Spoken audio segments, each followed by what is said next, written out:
je m'appelle Sybille, je travaille pour Mon Doyance et je vais vous parler de l'oracle G et vous présenter l'oracle des miroirs. Celui-là, c'est le mien, c'est celui que je préfère, donc on le met de côté, on va commencer par celui-là. L'oracle G, on le dit être l'oracle des débutants, c'est celui souvent qu'on propose d'acheter quand on veut se lancer dans la cartomancie ou dans la médiumnité.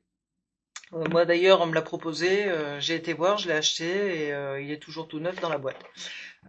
Parce que je ne m'en sers pas. En fait, je l'ai acheté, je n'ai pas du tout été attiré par le jeu. Faut savoir que pour acheter un jeu, faut que le jeu vous parle. Donc même si on vous conseille l'Oracle G pour commencer, soi-disant qu'il est facile, en plus il n'est pas si facile que ça parce que l'interprétation des cartes n'est pas notée dessus. Donc c'est à vous de... Alors si vous êtes cartomancien, je pense que vous trouverez en lisant en lisant le mode d'emploi, vous arriverez à avoir la définition de chaque carte. Sachant qu'elles sont pas nommées.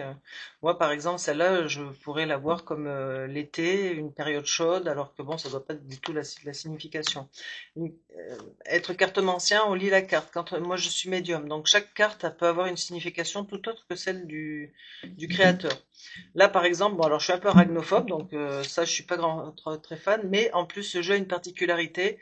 Non seulement les cartes sont pas nommées, mais en plus, elles peuvent être en deux sens. Donc, c'est pour quelqu'un comme moi qui a toutes les cartes toujours dans le même sens, ça serait assez perturbant d'avoir les cartes qui partent dans tous les sens pour avoir les bons côtés. Donc, vous voyez, bon, après, ça reste, elles sont assez ludiques quand même. Bon, là, l'escargot, c'est la lenteur. Les dessins sont assez primaires, hein, parce qu'ils sont quand même pas très recherchés, sophistiqués, mais bon, j'ai envie de dire, ils sont à la hauteur de tout le monde. Des fois, il y a des jeux qui sont quand même un peu tordus. Bon, là, ça reste assez basique hein, comme dessin. Hein. C'est un peu infantilisé, comme il y a certaines cartes qui sont très infantilisées. Donc là, c'est l'argent, la fête. Alors, je ne vais pas toutes vous les passer. Ça, c'est la médiumnité. Voilà, il y a les cartes des saisons. Après, bon, voilà, le cadeau, c'est pareil. Vous voyez, il y a deux sens. Alors, bon, je sais pas. Sincèrement, j'aurais du mal à interpréter l'autre sens que celui-là. Mais bon, parce que à chacun sa façon et sa vision de voir les jeux. Bon, personnellement, comme je vous disais, j'ai pas, je l'ai acheté quand on me l'a dit, je l'ai laissé un an dans le placard et je pensais que j'avais pas du tout de don, enfin au moins le don pour tirer les cartes. Et en fin de compte, quand ça m'a pris, je me suis rendu compte que si, parce que j'ai craqué sur un autre jeu. Donc, si un jeu ne vous plaît pas, surtout l'achetez pas. Hein. Il faut qu'il vous parle et qu'il vous plaise. Là, vous voyez, il y a aussi plusieurs cartes. On peut avoir la famille, le consultant, la consultante. C'est pour ça qu'il est quand même très complet, les saisons. Bon, bref. Donc ça, voilà. Ça, c'est l'oracle G, celui qui, soi-disant, peut être l'oracle du débutant. Donc moi, personnellement, voilà. Il est bien dans sa boîte. Je ne peux même pas vous faire d'exemple parce que même quand je fais des tirages, il ne me parle pas. Voilà. Ensuite, moi, on va parler de l'oracle des miroirs. Et celui-là, c'est mon bébé. Alors, hop, tout d'abord la notice. Toc. Alors, les deux premières cartes, les deux cartes du jeu, c'est les deux principales, ce sont les miroirs magiques et ce sont les deux miroirs magiques. Alors, le jeu est assez simple. Moi, je le trouve assez. J'ai vraiment craqué. Alors après, voilà, on a tous nos jeux préférés. Celui-là, dès que je l'ai eu, il m'a parlé tout de suite. C'était sans surprise, donc j'ai envie de vous dire, pour ceux qui savent lire, au moins la notation sur les cartes, donc il y a quand même, elles ont quand même une signification, mais ensuite, au-delà de la lecture, je donne pas du tout le sens initial, c'est-à-dire que lorsque je fais mes tirages, j'ai euh, j'ai des choses, des mots qui me viennent et les cartes ont tout un autre sens que le sens initial. Donc vous voyez, voilà, après les dessins restent assez basiques, mais je trouve qu'il est quand même plus joli à regarder que l'oracle G. Hein. Après, c'est au risque d'être décrié, hein, les goûts et les couleurs. Moi, j'avoue que j'ai beaucoup de mal avec l'oracle G. Celui-là, voilà, il est pas non plus très sophistiqué, mais il reste joli. Alors, je pense que l'auteur serait très mécontent de savoir que j'enlève toujours ces deux cartes. Dans tous les jeux que j'ai, je jette ces deux cartes. Voilà. Je ne les garde pas parce qu'en fait, je vous explique, quand je prends un jeu, je commence à essayer de jouer avec, j'ai des cartes qui me parlent pas du tout. Et ça me perturbe, ça me coupe tout le fil tout le fil de l'histoire. Donc je suis obligé d'enlever ces cartes. Donc, par exemple, ces deux cartes dans ce jeu-là, ben, au grand désespoir certainement de l'auteur, celle-là ne me parle pas. Donc, mais alors quand je vous dis ne me parle pas, je n'arrive pas du tout à leur donner une interprétation. Elle ne m'envoie aucun mot. Donc, ça me fait caler sur la médiumnité. Et donc, je suis obligé, pouf, de les enlever. Mais bon, bah, il y en a qui les gardent, hein. D'ailleurs, quand on essaye de me faire des tirages en me disant oui, là j'ai le miroir magique, là ça me parle plus du tout. Donc voilà, ça c'est pour l'oracle des miroirs. Alors, je vais vous montrer un tout petit peu comment moi, la manière dont je m'en sers, hein.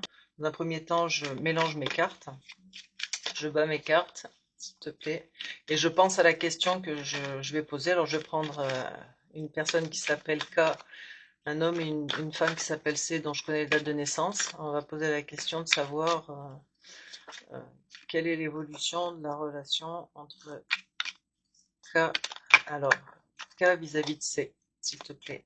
Quelle est l'évolution de K vis-à-vis de C? Je vais faire un tout petit modèle pour vous montrer. Moi, je pose mon jeu. Je fais d'abord une coupe. Alors, la coupe me donne l'état d'esprit principal actuel et ensuite j'étaye le jeu par des lignes de 4 cartes qui chacune d'elles veulent dire quelque chose. Donc là déjà moi j'ai la trahison et on me dit que j'ai le travail. On me dit qu'actuellement il a le sentiment de faire du mal. Alors vous voyez déjà là pour moi la carte de la trahison c'est pas la trahison en tant que telle, c'est il sait qu'il blesse cette personne et qu'il a un travail à faire pour pouvoir réussir à évoluer ou avancer. Donc hop, je fais en pensant à la question, quelle est l'évolution entre K et C? S'il te plaît, s'il te plaît. Vous voyez, je fais. Donc, moi, je commence de droite à gauche, hein, comme j'ai déjà dit dans ma présentation. J'ai un côté un peu contrarié dans la médiumnité. Euh, j'ai dû être monté à l'envers à la naissance. Donc, moi, là, vous voyez, on me dit que c'est quelqu'un qui. Alors, pour l'instant, on me dit que c'est quelqu'un qui. La carte de l'enfant, voilà, c'est pareil, c'est quelque chose qui grandit. On me dit que c'est quelqu'un qui a envie d'évoluer. On me dit que pour ça, il doit se mettre à distance de l'hérédité. Le verdict, alors vous voyez, c'est vraiment là, vous allez dire, moi, j'ai pas du tout compris ça. Le voyage, ça veut dire distance. L'hérédité, ça veut dire sa femme à lui. Donc voilà, on me dit que c'est quelqu'un qui a envie d'un renouveau parce que l'enfant, c'est quelque chose qui grandit. Donc, et.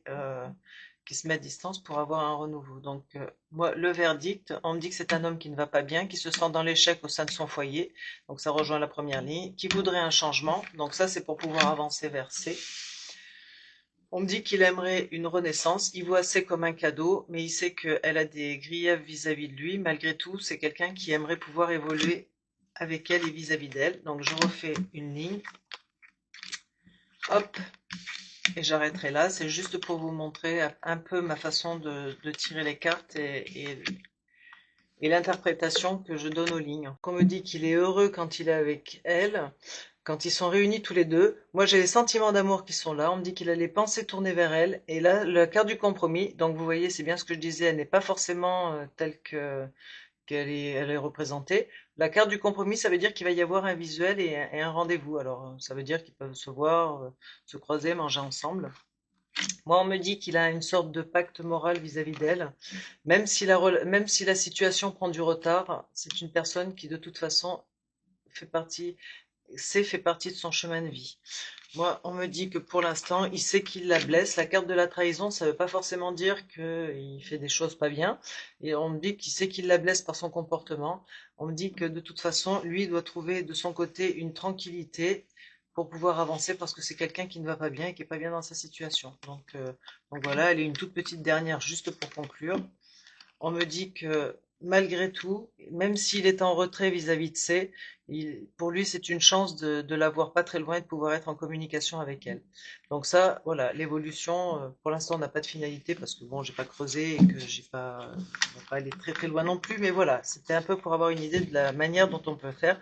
Alors vous avez plein dans le mode d'emploi, vous avez aussi des manières de tirer les cartes, hein.